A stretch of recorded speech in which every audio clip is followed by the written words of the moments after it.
Benvinguts un dia més a Fes la teva feina.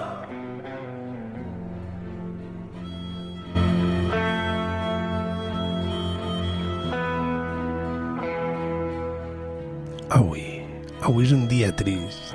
S'acaba la ficció sonora dels nostres policies. Avui és l'últim dia dels pensaments de Fèlix.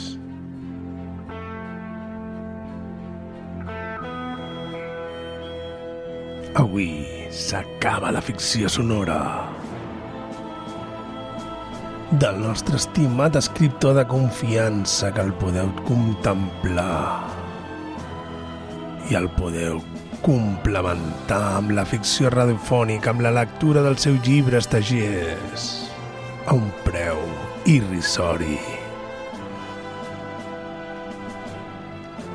Avui acabem una nova etapa i deixem pas a una nova història d'Evelyn Waugh, la nostra inventora del segle XIX, d'un Londres victorià. Però abans, una mica de música de part del nostre amic i company de feina, Antonio Salidos, més conegut com Barry White, del Barri 2.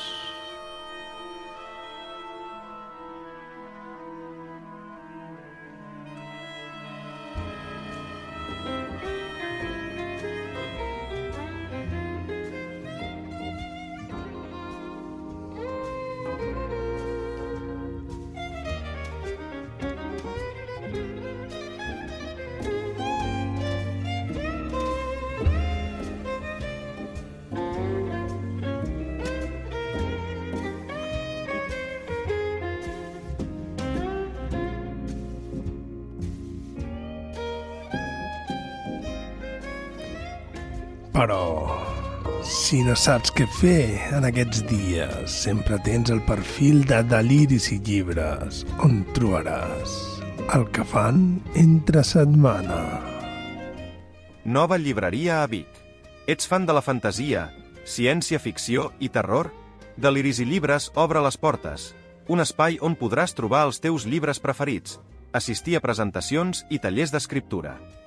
Visita'ls al carrer Arquebisbe Alemany, número 13 de Vic.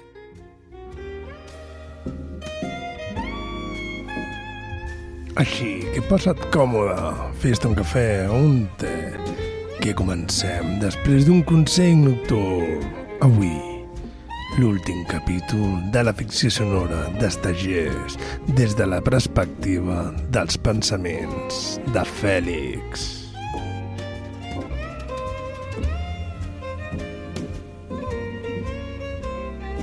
Pren un glop de la teva tassa, que ara comencem.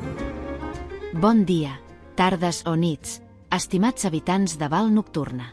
Soc la vostra guia a través del que és inexplicable, la vostra veu a la foscor i la vostra anfitriona en aquesta singular travessia. Us dono la benvinguda al noticiari de ràdio més inusual i extraordinari de Catalunya. Aquest és Benvinguts a Val Nocturna. El carrusel dels desitjos a la plaça de les il·lusions. Ciutadans esperançats, atents. La plaça de les il·lusions presenta el carrusel dels desitjos, un màgic viatge on els visitants poden muntar en cavalls que representen els seus desitjos més profuns. Es diu que aquest carrusel té el poder de manifestar somnis a la realitat. Consell de seguretat. Si decideixen pujar al carrusel, tanquin els ulls i permetin que els seus desitjos guiïn el viatge.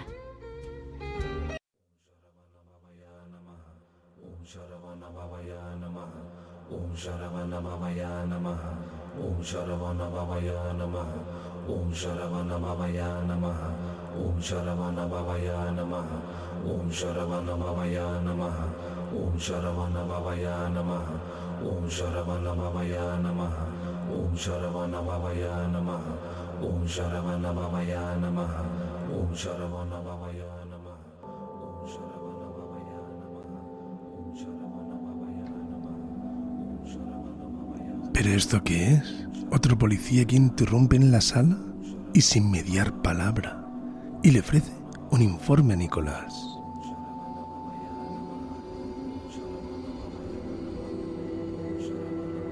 No seas tan seco, Nicolás. Agárralo.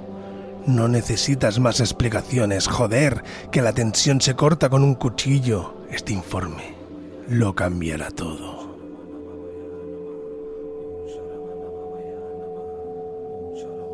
Cada segundo que Nicolás tarda en leer y pasar las páginas se me hace eterno.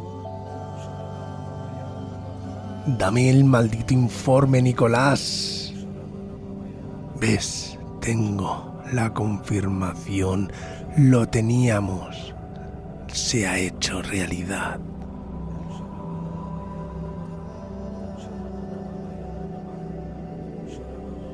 Quedas detenido por el presunto asesinato de Guillermo. Asesinato. La palabra que resuena en la sala. Víctor, hasta ahora arrogante y desafiante, palidece. La farsa se ha terminado. Yo no he hecho nada. La negación clásica. Pero ya es tarde, Víctor. Te tenemos. ¿Dónde está tu cuchillo? ¿Dónde está tu cuchillo? Quiero ver tu reacción.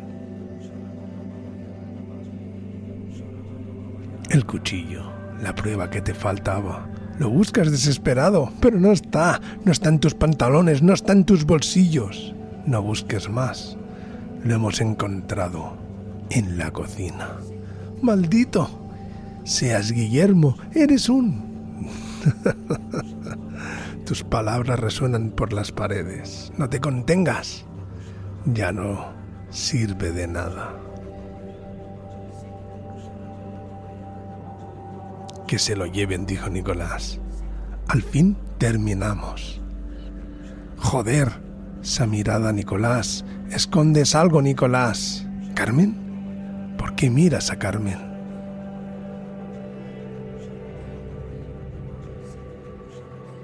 Carmen, pero su implicación es diferente. No es igual de grave. ¿Cómo? ¿Tráfico de productos energéticos? ¿Un negocio turbio que se les ha ido de las manos? ¿Por Italia? ¿Por Italia ha respondido Carmen? Nicolás y sus preguntas inoportunas, sin más detalles, como si eso lo explicara todo.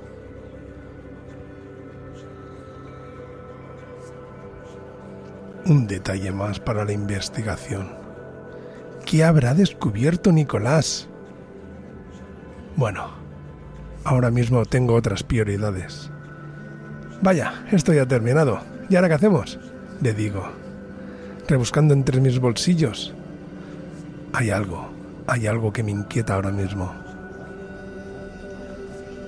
Nicolás, pizza, pide una pizza. Y Manol, que está muy asustado. Deja de titubear. Menciona algo. No tengo tiempo para estas cosas. Que sí, Nicolás, el papeleo. El papeleo siempre me toca a mí. Esta vez tengo algo más importante entre manos. Algo que me dice que esto no ha terminado. Ni mucho menos.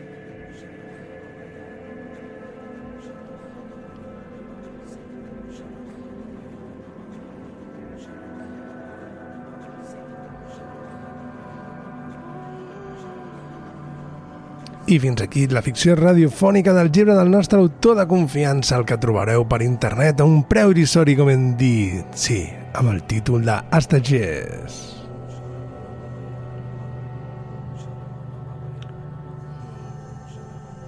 Esperem que t'hagi agradat i amb una altra lectura del llibre que acabis de comprendre aquesta situació en la que es troben els dos policies, Nicolás i Félix, i amb una mica de sort tindrem noves experiències i noves aventures, però tot això en futurs programes. Ara, torna fent un glop al teu cafè o al teu te, un altre consell nocturn, que continuem amb la mangosta.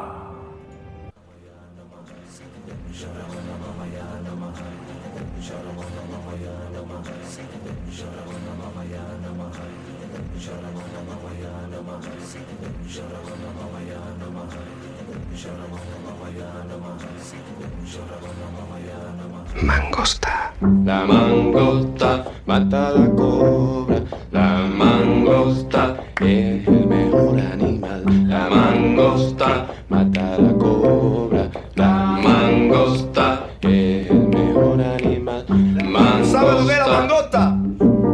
Es un mamífero roedor. Mangosta. Mantívese si quiere recoger. Mantívese si quiere recoger. Mantívese si quiere recoger. Mangosta. Mantívese si quiere recoger. Mantívese si quiere recoger. Oye, mangosta. Mantívese si quiere recoger. Avui, a Mangosta, la nova Suàbia i l'expedició a l'Antàrtica a la Mana.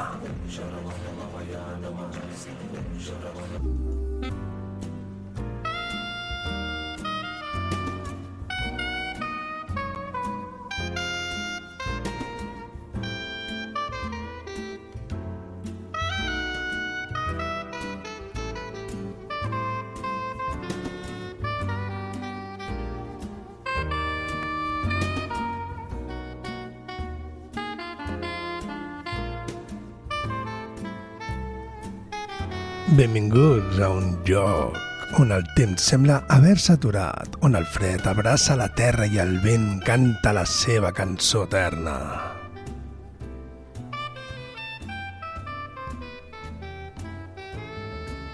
Aquest és el continent blanc, l'Antàrtida, una vasta extensió de gel que cobreix el món que pocs han vist i encara menys comprenen.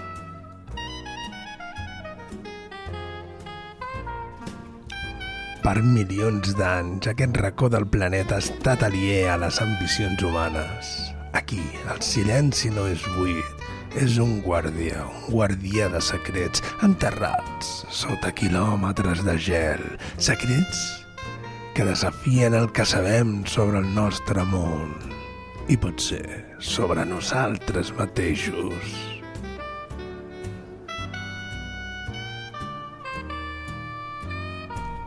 Al llarg de la història, l'Antàrtida ha estat un enigma, des dels primers mapes que insinuaven l'existència d'una terra al sud, fins a les expedicions més recents que perforen el seu gel mil·lenari. Cada pas, aquest desert gelat ha portat més preguntes que respostes. Què hi ha realment aquí? Per què el seu misteri sembla aturar tant científics com somiadors i conspiradors?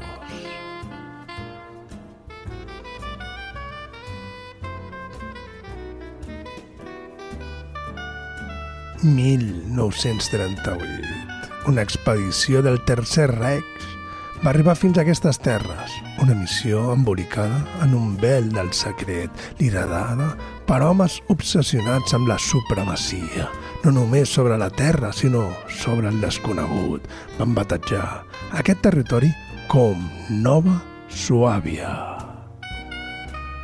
I la pregunta és, per què van venir fins aquí? Què buscaven entre el gel etern?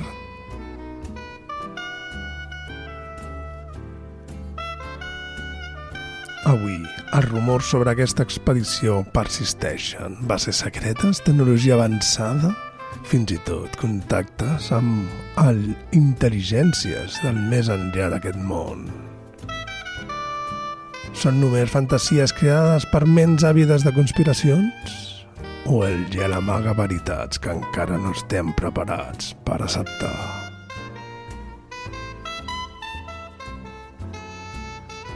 L'Antàrtida no és només un desert de gel, és un mirall de la nostra curiositat, de les nostres pors i de la nostra eterna recerca per entendre allò desconegut.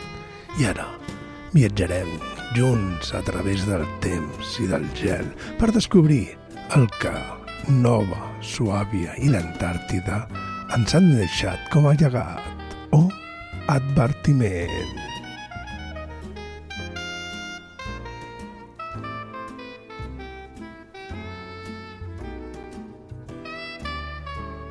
A finals del 1938, enmig d'una Europa a punt de la Guerra Civil, un vaixell es preparava per sortir des de Hamburg, Alemanya. El seu destí, el racó més remot i hostil del planeta. La seva missió, en aparença, era científica. Però les veritables intencions, com el gel que trobarien, eren molt més profundes.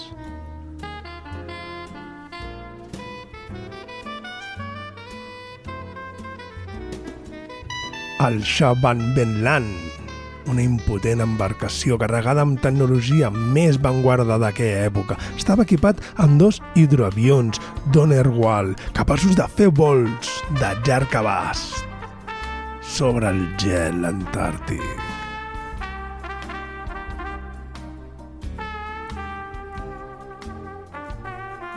A bord, un equip de científics, exploradors i oficials liderat per el capità Alfred Richard et dirigia cap a allò desconegut, però... Què buscaven realment? Era una època d'obsessions. El Tercer Reich no només buscava dominar territoris terrestres, també anhelava conquerir els confins més inhòspits de la Terra.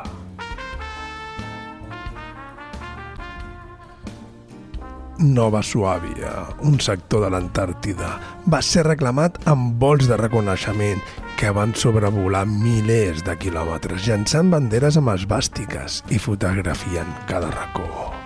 En poc més d'un mes, l'expedició va traçar mapes detallats i va marcar la seva presència en aquella terra congelada. Però... era realment una missió científica?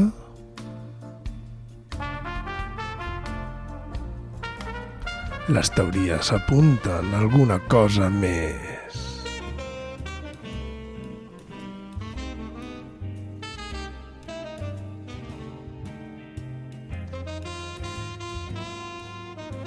Alguns creuen que aquests homes no només buscaven mapejar el territori, sinó també trobar alguna cosa enterrada sota el gel, cosa que podria canviar el curs de la història coneguda.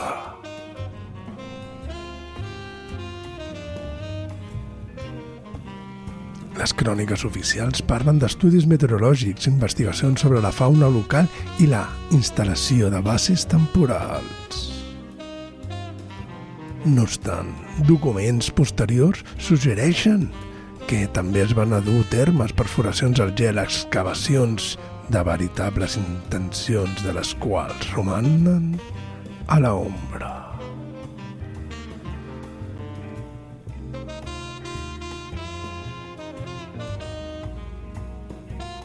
Els relats d'homes que van tornar són escassos i ambigus. Alguns parlen de nits interminables sota els cels inquietants clars. Altres esmenten sons provinents de les profunditats del gel, com un batec distant. Però el més estrany és que mai no es va dir. Què van veure realment aquests homes als confins de la Nova Suàbia?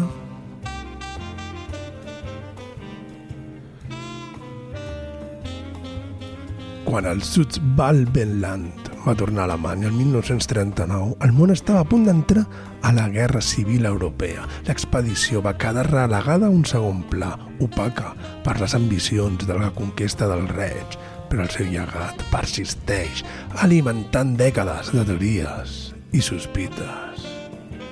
Va ser Nova Suàbia un simple exercici de propaganda o un intent de descobrir alguna cosa que mai vam saber o vam poder desenterrar?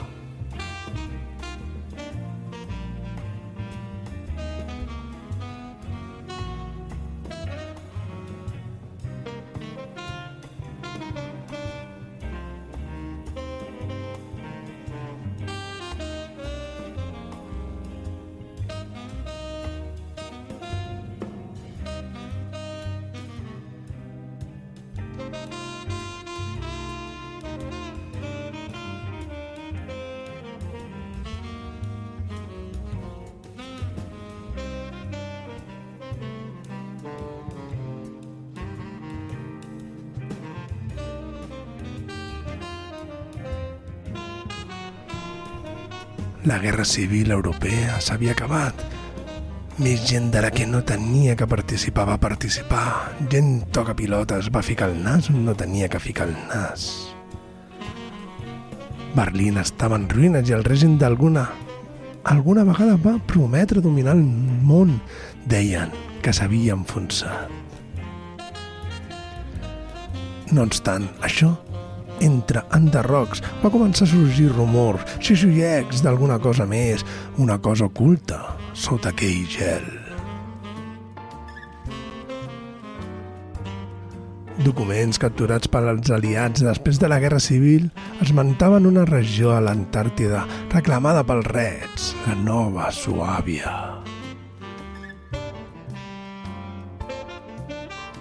Però el que més va cridar l'atenció no van ser els mapes ni les banderes marcant territoris, sinó les teories que es van començar a teixir al voltant d'aquest lloc, un lloc molt allunyat. Hi havia alguna cosa més enllà de la ciència d'aquesta expedició?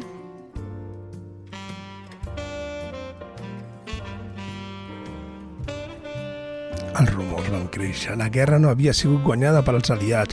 Alguns pensaven que no s'havia suïcidat, altres pensaven que encara estava viu, i els més escèptics parlaven de vastes cavernes sota la superfície antàrtida, prou grans per allotjar ciutats senceres. Altres, de túnels excavats per als alemanys per construir bases secretes, inaccessibles per la resta del món.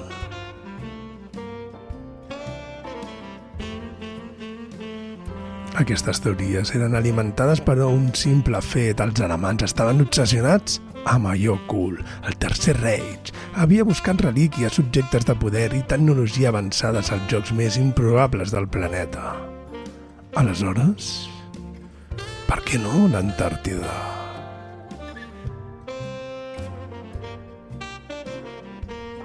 Un dels mites més persistents va ser el Die Cloak, la campana, un dispositiu dissenyat per científics alemanys. Aquest objecte, embolicat en una aura de misteri, era descrit com una màquina capaç de manipular el temps i l'espai. Alguns van arribar a suggerir que va ser transportat a Nova Suàbia per continuar amb els seus experiments junts dels ulls del món. Les històries es van tornar més estranyes. Relats de submarins alemanys desapareguts després de la Guerra Civil Europea van alimentar la idea de líders del Reich, inclosos els comandaments. Havien escapat al Pol Sud. Es deia que sota quilòmetres de gel existia un refugi on continuaven amb la seva pròpia vida i els seus plans en secret. Era això possible? Alguns historiadors van desestimar les històries com a mera propaganda de la postguerra dels aliats. Altres van considerar un intent d'afegir una aura de misteri i de poder a un règim que havia col·lapsat en el fracàs aliat. Però hi havia una cosa que era innegable. El gel de Nova Suàbia ocultava més preguntes que respostes.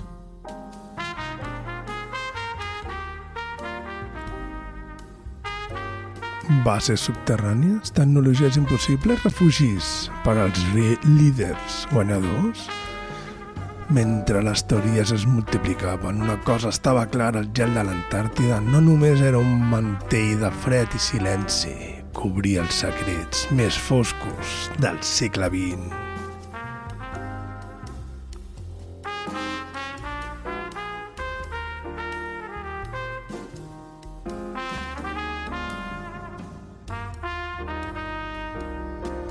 Després de la guerra, quan els ressons dels canons s'havien apagat, van emergir històries que desafiaven tota lògica, rumors de tecnologies impossibles, alliberaments d'objectes voladors inexplicables i una connexió que anava més enllà del que és humà. Documents desclassificats parlaven d'artefactes amb noms que semblaven trets d'una novel·la de ciència-ficció. Haunenbergerate, els enigmàtics Reich, Fluts, Cheiben, també coneguts com els objectes voladors no identificats del Tercer Reich.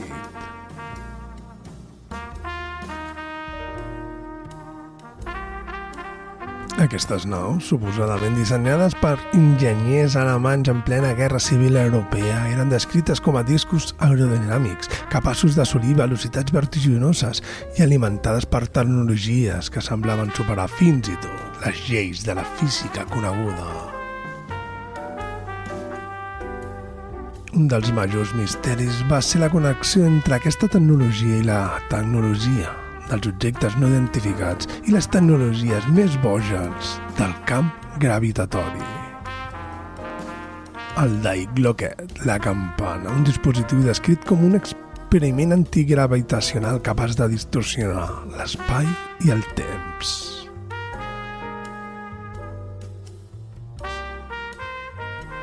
Segons algunes teories, la seva energia provenia d'una font desconeguda, cosa que alguns van atribuir a tecnologia fora del nostre planeta.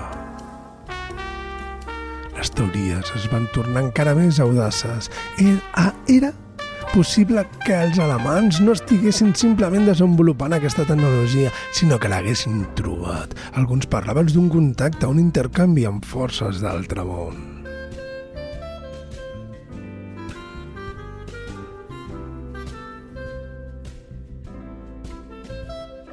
En les dècades següents, albiraments d'objectes voladors no identificats a la regió de l'Antàrtida van alimentar aquestes teories. Testimonis afirmaven haver vist llums estranyes sobre el gel, moviments que desafiaven la llei de la física, i molts van relacionar aquests esdeveniments amb les suposades bases subterrànies a Nova Suàbia.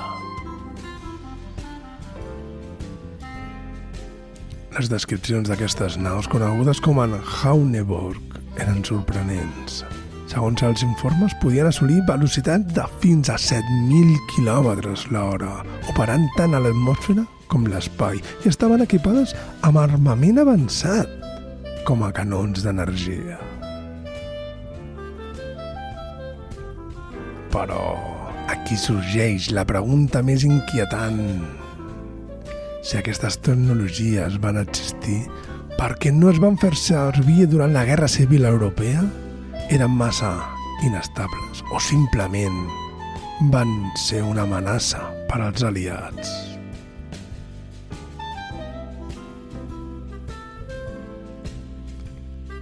Alguns investigadors suggereixen que aquestes tecnologies no eren completament humanes, que l'expedició de la Nova Suàbia no només buscava territoris, sinó que va descobrir alguna cosa més, alguna cosa antiga, alguna cosa enterrada sota el gel. Quin paper va jugar l'Antàrtida en aquest intercanvi? En un lloc on la vida sembla impossible, el gel etern podria amagar secrets que desafiaven la nostra comprensió de l'univers, mentre alguns observen moderns objectes voladors no identificats. El misteri persisteix. Era aquesta tecnologia obra de la humanitat o un regal de les estrelles?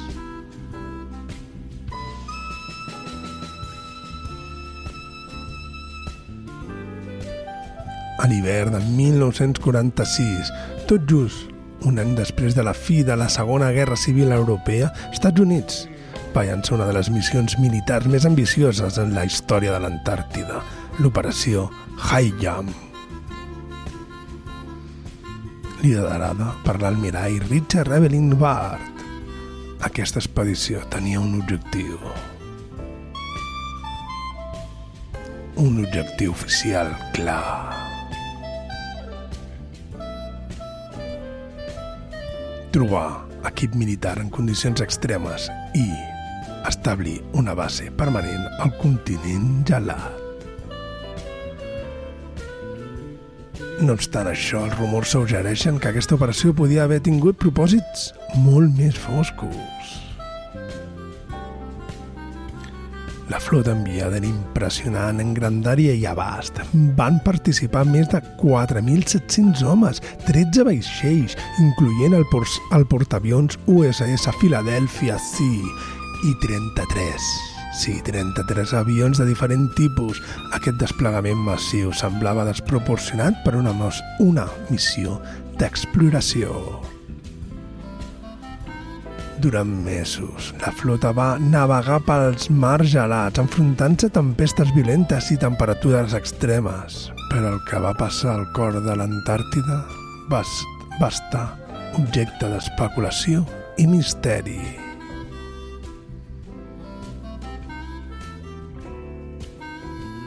L'home al comandament d'aquesta missió, l'almirall Richard Evelyn Byrd, era un explorador legendari, un aviador de renom. Byrd va ser un dels primers a sobrevolar el Port Sud en 1929, allunyant-se un joc als anals de la història com un dels grans aventurers del segle XX. Era un home de ciència i ambició, però també de secrets. Al seu diari, Byrd va descriure haver vist una cosa extraordinària durant els vols a l'Antàrtida, una àrea lliure de gel amb llacs i vegetació. Cosa que semblava impossible en el continent cobert completament de glaceres. Aquest relat, encara que mai corroborat oficialment, va donar lloc a la teoria de la Tierra más allá del muro de hielo.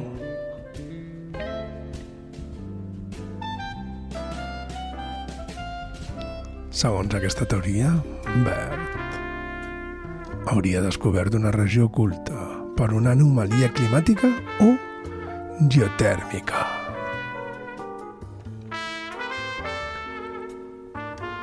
Una mena d'oasis enmig del desert gelat, però alguns van encara més lluny.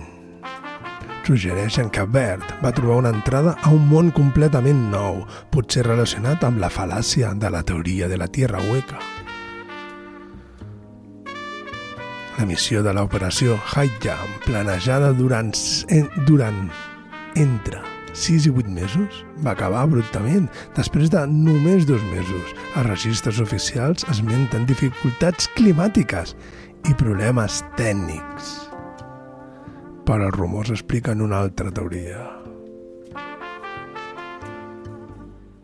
Segons certs informes, diversos avions van ser destruïts en circumstàncies no explicables i la flota va patir pèrdues humanes i materials considerables.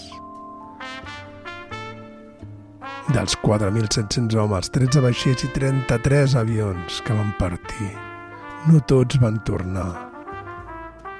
Almenys un vaixell, el USS Pine Island, i un nombre indeterminat d'avions i tripulants van ser reportats com a desapareguts o destruïts.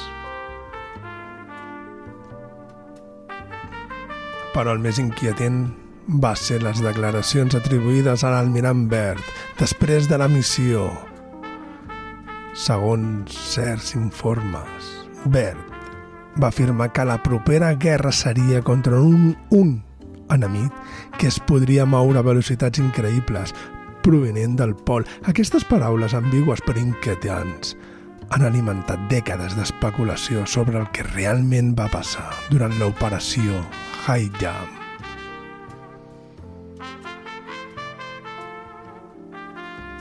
I la pregunta és, l'operació HighJump va ser una missió rutinària d'exploració o va ser una mica més? Les teories varien. Alguns creuen que Byrd i el seu equip van trobar evidències de bases subterrànies alemanes.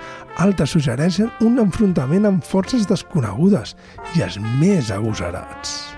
Parlen d'un contacte amb civilitzacions avançades, ocultes sota el gel.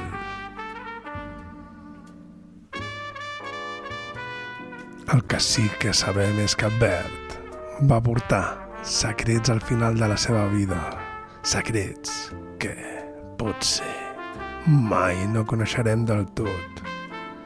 Mentre el vent gelat segueix escombrant les vastes extensions de l'Antàrtida, el misteri de l'operació HighJump seguirà congelant el temps.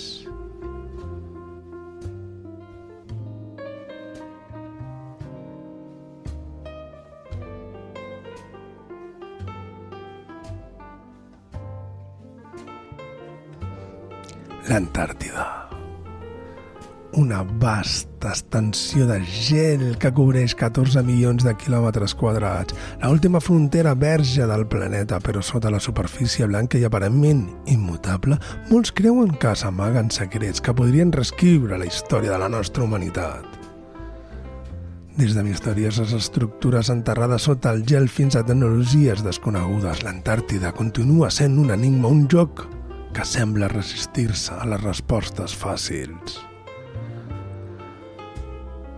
Des de 1959, el Tractat Atlàntic ha garantit que aquest continent estigui lliure d'activitat militar dedicada únicament a la investigació científica i a la pau. Un acord històric signat per més de 50 països que per alguns consideren una façana. Diuen que aquest tractat no és un acte altruista, sinó un pacte per protegir els secrets que jeuen sota el gel. Segons certes teories, el tractat és en realitat un acord per ocultar evidències d'antigues civilitzacions, tecnologia avançada i fenòmens que desafien tota explicació. Perquè, si no, hi hauria una vigilància tan estricta sobre qui pot o no pot explorar lliurement aquest continent. Què podrien temar els governs del món que sigui descobert?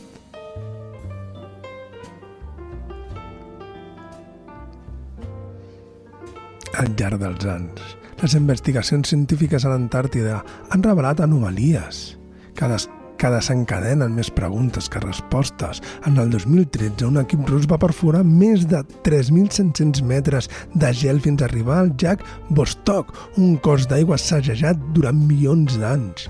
Les mostres recol·lectades contenien microorganismes desconeguts per la ciència. Però el llac Vostok no és l'únic misteri. Imatges satelitals han revelat formacions geomètriques enterrades sota el gel, estructures que alguns descriuen com a massa simètriques per ser naturals. Piràmides, diuen alguns, antics edificis, afirmen altres. Podria haver existit una civilizació avançada a l'Antàrtida abans que quedés coberta de gel? Una teoria que remunta als mapes de Peris Reis, un document del segle XVI que mostra el continent sense la seva capa de gel.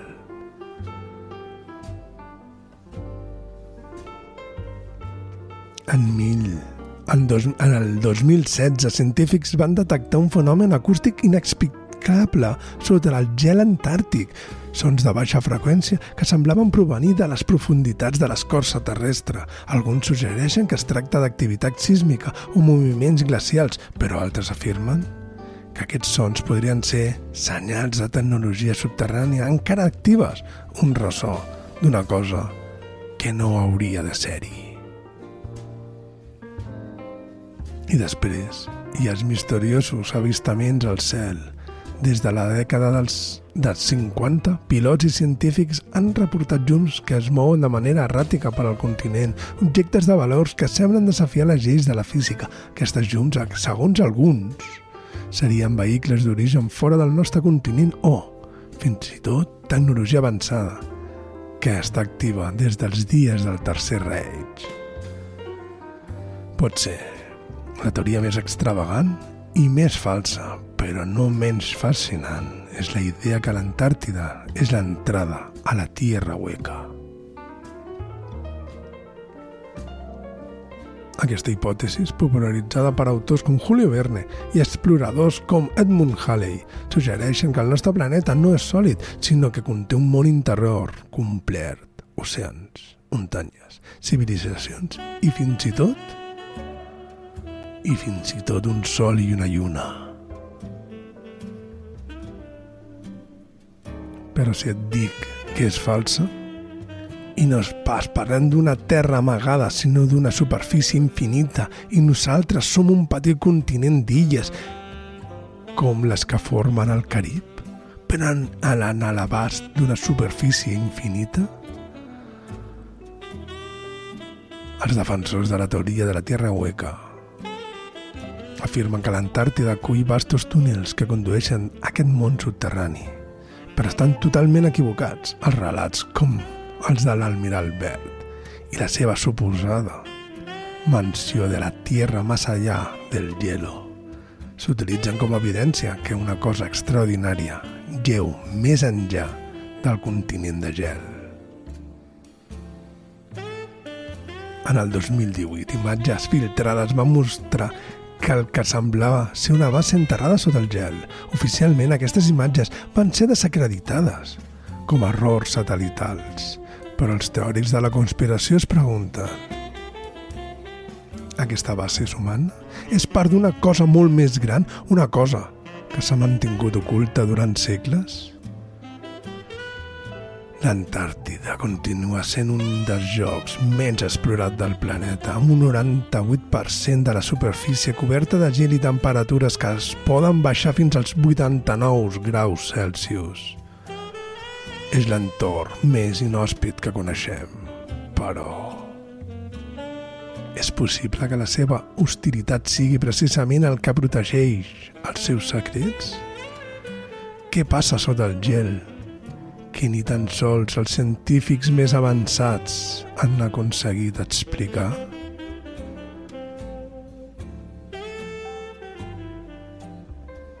Des de piràmides enterrades fins a bases subterrànies, des de llums al cel fins a microorganismes desconeguts, l'Antàrtida ens desafia constantment a reimaginar el que creiem saber sobre el nostre món. Potser algun dia, quan el gel es fongui o quan les nostres tecnologies avancin prou, descobrirem la veritat, però fins aleshores l'Antàrtida continuarà sent el gran enigma de la Terra.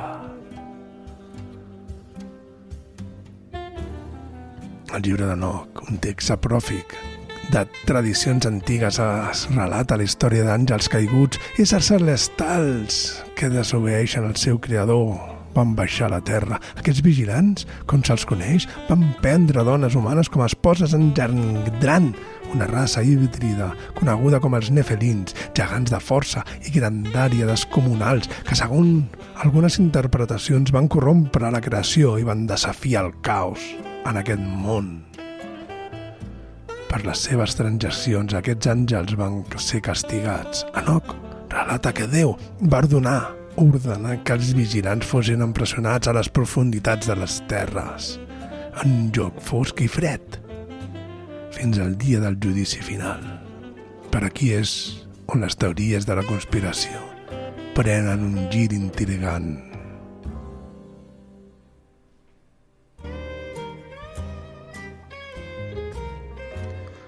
Alguns creuen que aquesta presó descrita per Enoc no és un simple concepte metafòric, sinó un joc real, que l'Antàrtida, amb el seu abast aïllament i les seves capes de gel mil·lenàries, és el lloc on aquests àngels caiguts van ser confinats. Segons aquesta teoria, els vigilants estaran enterrats sota el gel, encara vius, en un estat de suspensió esperant el moment de ser alliberats.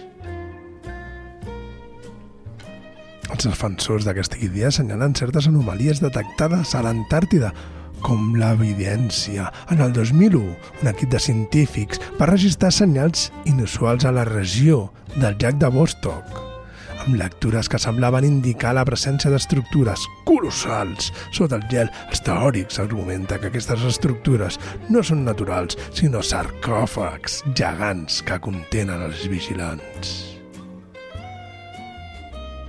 Però si els vigilants són a l'Antàrtida, què va passar amb els nefelins i els seus descendents? Alguns creuen que aquests gegants van ser destruïts al diluvi universal, mentre altres suggereixen que van aconseguir sobreviure en regions remotes. Relats de gegants que apareixen en cultures de tot el món, des de històries de la Mesopotàmia fins als gegants de la mitologia nòrdica i les registres bíblics. És possible que els nefelins també hagin trobat refugi sota el gel antàrtic, segueixin els seus pares celestials a l'exili forçat? Aquesta teoria no s'atura aquí. Alguns teòrics de la conspiració suggereixen que els àngels caiguts no eren simplement éssers celestials, sinó entitats d'origen extraterrestre que van interactuar amb els humans primitius. Segons aquesta interpretació, els vigilants van portar coneixement avançats a la Terra, coneixements que hi podien haver influït en les civilitzacions antigues. Pot estar aquesta tecnologia oculta a l'Antàrtida, protegida pels seus cancellers immortals? Des dels objectes voladors no identificats fins a les tecnologies oblidades, com el Deck Clock. Alguns creuen que els descobriments més importants de l'ésser humà no són a l'espai exterior, sinó sota el gel etern de l'Antàrtida. L'Antàrtida és el lloc de descans final dels àngels caiguts als seus fills? És aquesta una història més, teixida a les ments dels que busquen respostes d'allò inexplicable? L'única cosa certa és que, com passa amb tants enigmes d'aquest continent gelat, la veritat segueix enterrada, oculta sota capes del gel que el temps encara no fos. Antàrtida, un lloc tan vast i desolat que sembla aliè a la humanitat, i tanmateix poques regions del planeta han despertat tant interès, tant misteri i tantes preguntes sense resposta, des de les expedicions alemanes i les llegendes de tecnologies avançades fins les teories de contactes amb éssers d'altres llocs de la nostra superfície, que aquests continents gelats segueixen sent un llenç on la imaginació humana pinta les seves agosarades conjectures. Però entre totes aquestes teories hi ha una que ressona més enllà del temps i les cultures, de la dels àngels caiguts als seus fills, els nefelins. És possible que sota aquestes capes del gel etern lleuen impressionats éssers que alguna vegada van intercanviar entre nosaltres, modelant les nostres creences, inspirant els nostres mites. I si els ecos de les seves transaccions encara bateguen sota el gel, esperant ser descoberts. Històrics suggereixen que no tot està enterrat a l'Antàrtida. Pot ser allà, a milers de quilòmetres de fred impassible, més enllà del mur de gel. Hi ha la clau dels nostres propers, de les properes preguntes existencials. D'on venim realment? Estem sols en aquesta planície? Quin preu pagarem per despertar allò que mai hauríem de descobrir?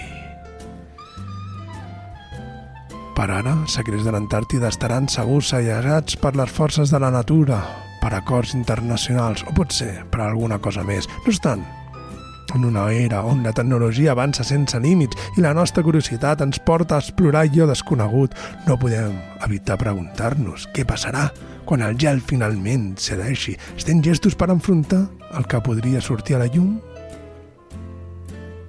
El continent gelat segueix sent un guardià impecable, però els misteris no s'esvaeixen, només esperen. I tu, estimat oient, creus que estem destinats a descobrir la veritat? O potser la veritat ens està observant?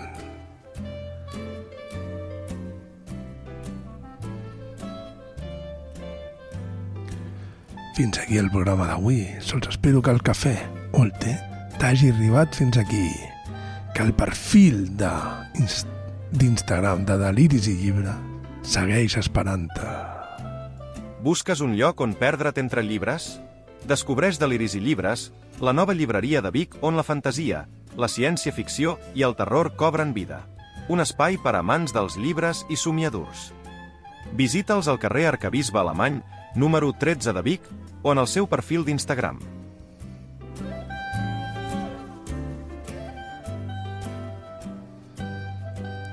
Ara, un consell nocturn i des d'aquí, com sempre, besitos, carentoñas, abrazos i palmaditas en l'espalda. Ens escoltem dintre de 7 dies, o no.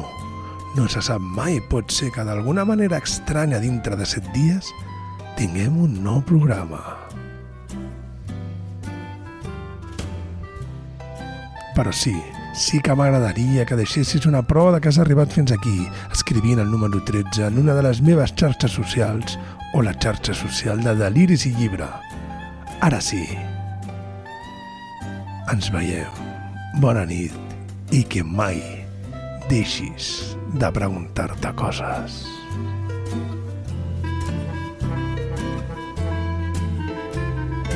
Recordeu, habitants de Val Nocturna, la normalitat aquí és qualsevol cosa menys ordinària. El Teatre de les Ombres al carrer de les Arts Oníriques. Amants de l'art i la màgia, us espera una experiència única. El carrer de les Arts Oníriques presenta el Teatre de les Ombres, on les siluetes donen vida a històries misterioses i oníriques. Els visitants poden submergir-se a l'obra d'ombres que es desplega a l'escenari. Consell de seguretat. En assistir al teatre, deixin que les ombres els emboliquin i els transportin a mons de fantasia. Mantingueu-vos alerta, abraceu el desconegut i, per descomptat, bona nit.